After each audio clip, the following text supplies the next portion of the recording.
Assalamualaikum warahmatullahi wabarakatuh. Alhamdulillah wassalatu wassalamu ala rasulillahi sallallahu alaihi wasallam. Sahabat yang dimuliakan Allah, hidup kita tidak luput dari yang namanya masalah.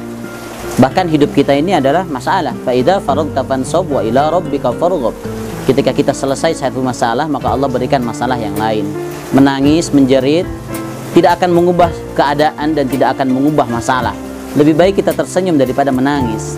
Tapi memang manusia punya rasa, manusia punya kesedihan, manusia punya rasa kepahitan, itu wajar. Tapi kita luput dengan masalah itu, larut dengan masalah, sampai kita lupa segalanya, ini bukan menjadi solusi buat kita.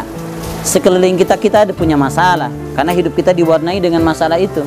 Kita tidak menikah, masalah. Kita menikah, masalah. Tidak punya istri, masalah. Punya istri, masalah.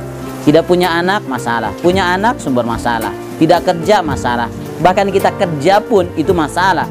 Baju aja yang kita pakai ini sumber masalah. Kotor harus dicuci.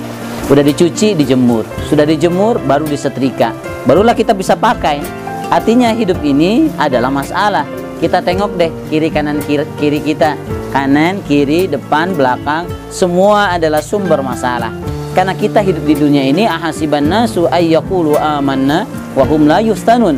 Apakah kalian dibiarkan saja mengatakan beriman padahal kalian belum diuji oleh Allah Subhanahu wa taala? Kita tinggal nunggu giliran aja. Kalau misalkan kita tidak hari ini dapat masalah, besok lusa mungkin kita dapat masalah. Jadi la yukallifullahu nafsan illa wus'aha. Yakinlah Allah tidak akan memberikan beban masalah melebihi kesanggupan beban yang kita pikul. Hidup ini tak selamanya sulit, masih banyak yang harus kita syukuri daripada kita meratapi. Ingat, nikmat yang kita rasakan jauh lebih banyak daripada masalah yang kita rasakan. Terkadang kita suka lupa bahwa masalah ini membuat kita lupa untuk mensyukuri apa yang sudah Allah berikan kepada kita. Mukhatil iman, saya masih ingat nih, jadi teringat dengan kisah seorang ibu yang dia ini punya dua orang anak.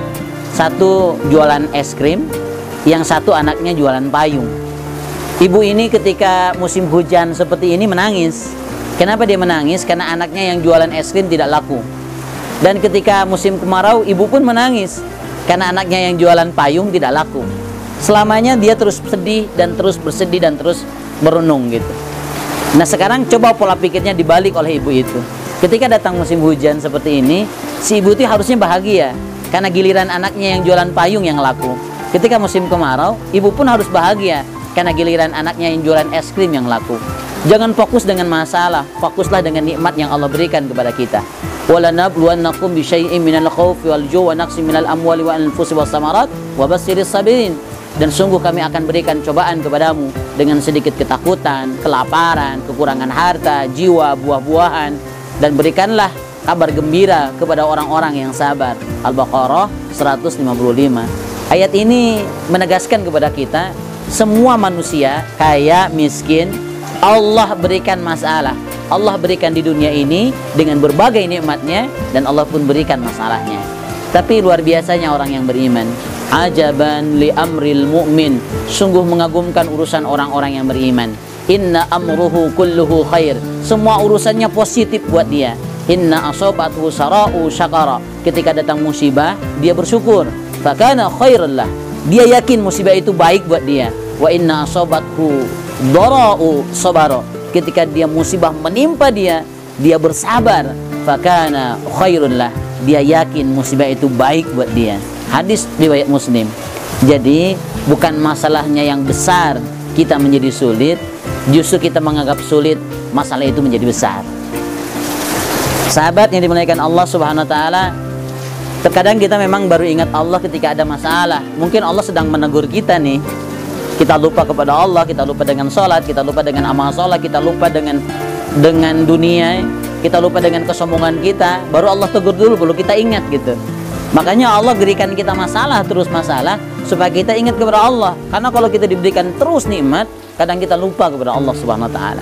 Bagaimana caranya untuk bangkit? Libatkan Allah. Karena tidak ada yang bisa menyelesaikan masalah itu kecuali Allah. Karena tidak ada yang bisa menyelesaikan sesulit apapun masalah kita kecuali Allah. Bukan datang ke dukun, bukan datang kepada orang pintar, bukan datang kepada manusia. Mereka tidak bisa menyelesaikan masalah. Hanya Allah yang bisa menyelesaikan masalah kita. Yang kedua, jangan putus asa ketika menghadapi masalah. Ingat, banyak orang di sekitar kita yang lebih sulit. Dengan kita melihat ke bawah, maka kita akan banyak bersyukur, tidak putus asa. Wa may yaqnatu mir rahmatillah illa dhalun. Orang yang putus asa di rahmat Allah adalah orang-orang yang sesat. Dan optimis masalah itu akan selesai. Kemudian yang keempatnya, Ustaz, ikhlas. Permasalahan itu ada, jangan dilawan masalahnya. Tawakal aja sama Allah, biar Allah yang nyelesain masalah. Jangan marah, jangan emosi, jangan dendam. Biar selesaikan aja dengan kepala dingin, selesaikan dengan ikhlas, selesaikan dengan sabar, dan tetap tenang ketika menghadapi masalah. Wasta'inu bisabri wassalah. Mintalah kepada Allah dengan sabar pertolongan, dengan sabar dan salat. Jadi cukup kita sabar, cukup kita laksanakan kekuatan kita untuk beribadah kepada Allah. Apa yang harus dikhawatirkan bukan tidak ada jalan dari masalah, tapi hilangnya iman, tidak mampu mengambil hikmah dari ujian-ujian itu. Pantaskan diri kita bahwa kita pantas untuk ditolong oleh Allah. Assalamualaikum warahmatullahi wabarakatuh. La ilaha illallah Muhammadun Rasulullah alaihi salatullah wa alihi wal ahibba. La ilaha illallah Muhammadun Rasulullah alaihi salatullah wa alihi wal ahibba. Shine your mercy like the sun and be gracious as the earth. Let your kindness come like rain that cares not whom it falls upon.